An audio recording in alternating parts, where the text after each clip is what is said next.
further ado, to get started, I'd like to introduce Piotr Klichewski from Red Hat, and he will be talking about managing container infrastructure. Thank you, Brian. Good morning, everyone. Thank you. I'm really glad to see so many people. So let's start. As Brian said, if there are any questions, let's have them at the end of the presentation, or you can always visit Ovid booth. I will be there, so we can talk over there as well. Okay, let's start. So I'm going to talk about how to manage infrastructure for containers specifically, and how to leverage some of the features of infrastructure management software like Ovid. I'm not going to talk about bare metal. I'm not going to talk about clouds like Amazon Web Services nor Google Cloud Engine, because we have no control over infrastructure over there. I would like to focus only on the VMs. So that's on the VMs that we can manage in our own infrastructure. Okay, let's move on.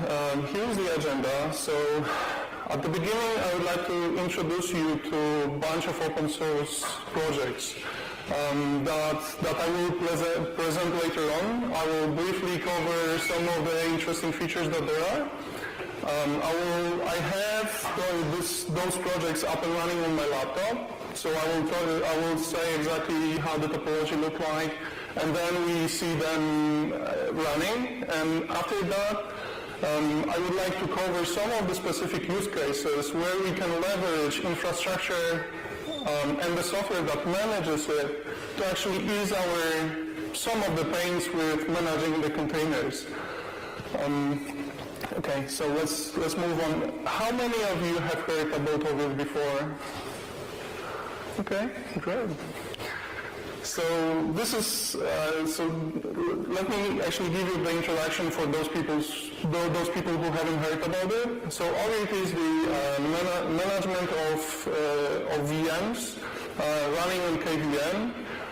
It is some kind of placed with VMware's offerings like vCloud or SXI. So this is the simplified architecture, and I would like to talk about it because it's really simple. It's not really hard to deploy, and it's really easy to have it up and running. So we have the main part, which is the management piece, which talks to the Python processes that talk directly to libvirt, and by that we are able actually to manage VMs. We have capabilities to manage that via the UI or SDK. The second open source software that I'm going to talk about, so we need to manage containers somehow in our infrastructure. For that purpose, I'm going to use OpenShift Origin, which is platform built on top of Kubernetes with a bunch of add-ons. And it's mainly dedicated for developers to ease the life cycle of the applications that they are working on. So it is quite easy actually to have your software create a container image, deploy it into the container registry, and then to have it up and running in your infrastructure. So this is the main flow that OpenShift is aiming for. I'm going to show you a bit of that as well today. And the third most important piece is ManageIQ project, which we can place as manager of managers. So what this software does, actually, it's able to talk to different virtualization cloud and container technologies, and to manage them all together. It actually allows to define the IT operations workflows and define quotas for specific software. Is the way of deploying, because it's supporting configuration management as well. There is quite interesting feature which actually allows to analyze VMs or containers if there are any vulnerabilities, which is actually quite interesting feature as well. Okay, so let's move on to what I have up and running on my laptop. So I have ORIRC, which manages all of the VMs. So it's underlying project which actually manages everything that is running in here. We have OpenShift Origin master node, master and the node over here, and we have ManageIQ. And ManageIQ is configured to talk to both. So we have nice integration between VMs and containers over here. And all of those 4 VMs are running in a single huge VM on my laptop. Okay, so let's see how that works. So as you can see here, I have one VM which is running locally on my laptop, and in that specific VM, I have those four VMs that I mentioned. So let's take a look briefly at the UI. So this is the ORIRC management UI. From here you can manage VMs, you can manage infrastructure, you can manage storage. You can manage networks, so everything that you need actually to have the infrastructure up and running, you can do it from here or from the SDKs. So we have the 4 VMs up and running. I don't have much time actually to show all of the features, so I will move on briefly, and then we can focus actually on those interesting use cases around managing the infrastructure to ease the pain with the containers. Here I have OpenShift Origin. I already provisioned a project. So OpenShift, on top of Kubernetes, OpenShift actually have this notion of projects where you can actually start your development workflow from building your container actually to deploying it to registry and then to have it up and running. So I have 2 replicas of single container which is running Python. And this is the most important piece with this infrastructure, from where we can manage the infrastructure itself. So here we can see actually the configured ORIRC provider in a few seconds. Yes, so here we can see the configured provider, we can see the VMs, we can see a bunch of data about the VMs, about everything. So ManageIQ, as it is, it just creates an inventory based on the state with specific provider. In this case, it's ORIRC. So you can see how the networking is configured, how VMs are configured, where the VMs are running. How they are consuming the resources. You can see data from the monitoring as well. You can charge back later on. And on the same UI, actually, you can see similar data for containers. So we have the provider that we configured for OpenShift, and we can see similar data for the containers. So let's take a look actually at some of the pods that we have. So over here you can see that there is a bit more than I described before, because here we have a bunch of the containers which are part of the OpenShift infrastructure, including Hokular and other software that is required to have nice experience with it. So let's take a look actually at one of the pods from the project that I mentioned before. So here. What we can see is a bunch of information about the pod itself. But the most interesting from my perspective and from perspective of this talk is that we exactly know here the underlying VM. So as you know, Kubernetes and OpenShift as it is, and many of the container management software, they were created in a way to be transparent where the containers are running. So they built very interesting abstractions that we don't need to think whether we are running on bare metal, on VMs, or in the cloud. But here we actually are able to say where those containers are running exactly. And so let's see the underlying VM for that specific pool. So we can see the VM. As well, here we can see the physical host, which is actually yet another VM, but the physical host that the VM is running on. So we have information end to end. We can manage our containers that are running in the VMs, and we know where the VMs are running. And I would like to show you after the demo why that's important. And here, actually, we can see quite interesting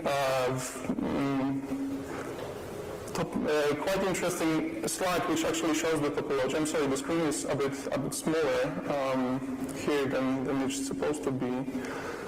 But overall, let's move it a bit. So here, this is the representation of OpenShift. So we can see two nodes. One is the mastering node, and the second one is the node that is running all of the containers, including the infrastructure containers.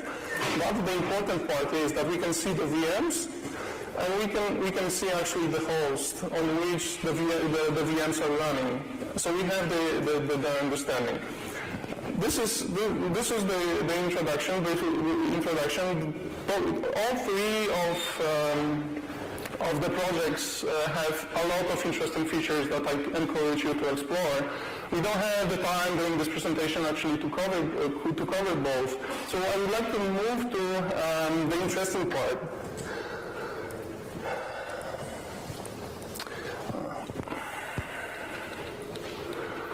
To talk about the use cases. So I would like to start from the least interesting use case, but yet very important. So when we manage the infrastructure, sometimes we need to run the maintenance on the hypervisors. And how we can do that? We can kill the containers one by one and migrate them over to the other VM running in different hosts. Or we can kill the VM altogether and then recreate the containers on the other VM that was running on the other host. Fine, perfectly fine scenario. Unless we actually have a bit of interruption for the application that is running within the containers. And from the infrastructure perspective, we could actually easily migrate the VM with the containers up and running. And from the application perspective, there will be no downtime, no visible downtime. And some of the applications running in the containers are really fast to spawn. But it doesn't mean that the applications that are running inside will actually be up and running fast, or will be delivering the same amount of will be serving the same amount of traffic instantaneously. So this is actually one of the, as I said, less interesting but important use cases where instead of actually killing all of the containers, we could migrate the VM and move on with the maintenance. Next use case. So I briefly talked about the relation between the container and the physical host if we are running virtualized infrastructure. So let's consider two scenarios. Let's assume that we have two nodes running replicas of the same container, and we have, in separate scenario, we have one node only running replicas in there. Is there any difference from the HA perspective for the application with that scenario? None. Because if we lose host, if we lose networking, we lose both of the replicas. It doesn't matter how many nodes there are. So this is actually something which is quite important to understand the relation between the container and the underlying VMs.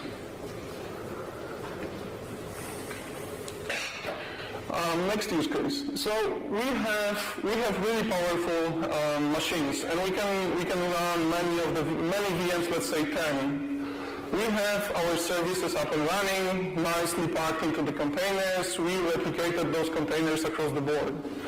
And we lose one of the machines with 10 VMs.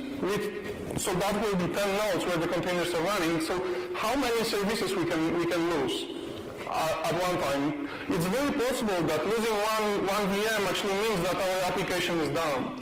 Do we really want that?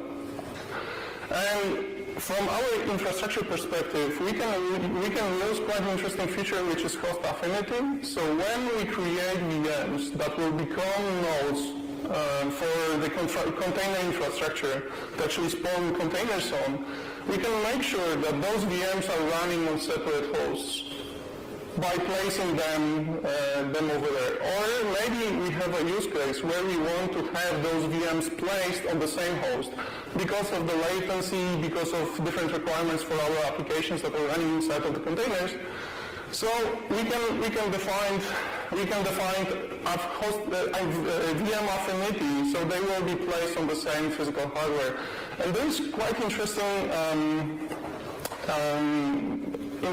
point here as well. Maybe containers require some of the specific devices that are available on that very same VM or on that very physical host. Maybe there is latency requirement for the storage. Maybe the graphics or specific capabilities of the CPU. Then we can place those VMs in specific places by defining the host to VM affinity. And then our containers can actually leverage that relationship without container management actually really knowing about it. So this is quite interesting use case. And another one, I already mentioned a couple of times the crashes. So how to mitigate the crashes of the VMs or crashes of the physical host, and bear in mind that we are in virtualized environment and we are using containers. So in order to do so, the relationship that I showed in ManageIQ, we know exactly where the containers are running on the physical host, even though that we are running them in the VMs. So by looking at the topology of our infrastructure, we can slowly migrate different VMs to different hosts to make them safer. So then we will be less worried about HA of the applications that are running inside of the containers. We can define the VM affinity rules, and then the OV scheduler will migrate the VMs over to different hosts. So we have a bit of interesting tooling actually to help us to manage the infrastructure that are running the containers, because what we are interested in over here is that our application that is running in the container is up and running. We don't care whether it takes time actually for the container to spawn within 2 seconds. But maybe the application inside takes half a minute actually to be up and running. So we can actually leverage virtualization and the tooling that it provides actually to mitigate some of the situations that may occur in our infrastructure. And we know that hardware crashes. Okay, so let's sum up what we learned. As I said, the Kubernetes and OpenShift, they were created in a way to be transparent for the infrastructure, so they don't care. But in my opinion, they should care. The relation between the container where it's running and the physical infrastructure is important. It's fine if you are going with bare metal, but maybe it's not the optimal solution, so maybe you want to virtualize. Maybe you have other applications that are running in the same virtual infrastructure, so why not to use that? So we can specify using the tooling we have the relationship between the containers or the containers and the hosts, even though that we have the VMs inside and in the middle between those. So we can, as I mentioned, we can use the VM to VM affinity rules or VM to host affinity rules or migrate the VM between the hosts, and from the containers perspective or even from the applications that are running inside of the containers, it's transparent where they are running and whether they are being migrated or not. it's really interesting how you can actually leverage those features.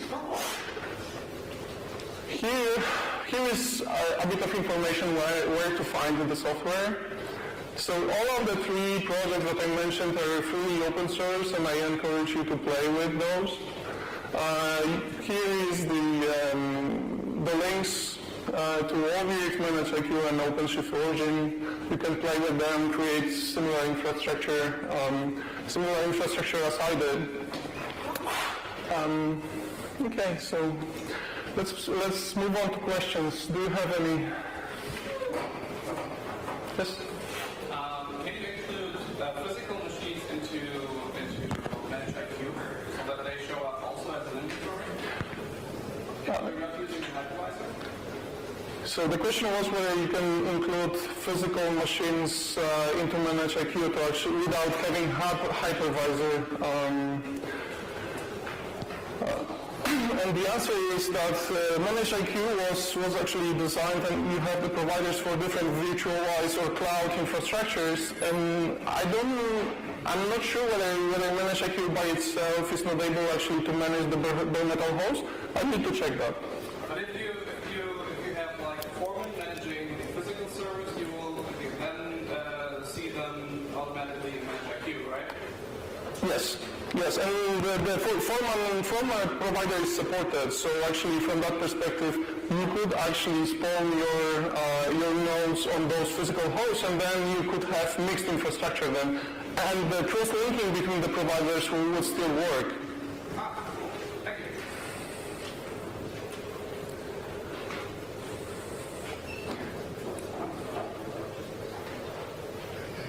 Are there any more questions? So I encourage all of you to go to the Yovik booth. I will be there, so you can ask questions or play with the infrastructure on my laptop to see how it works. Thank you all for listening.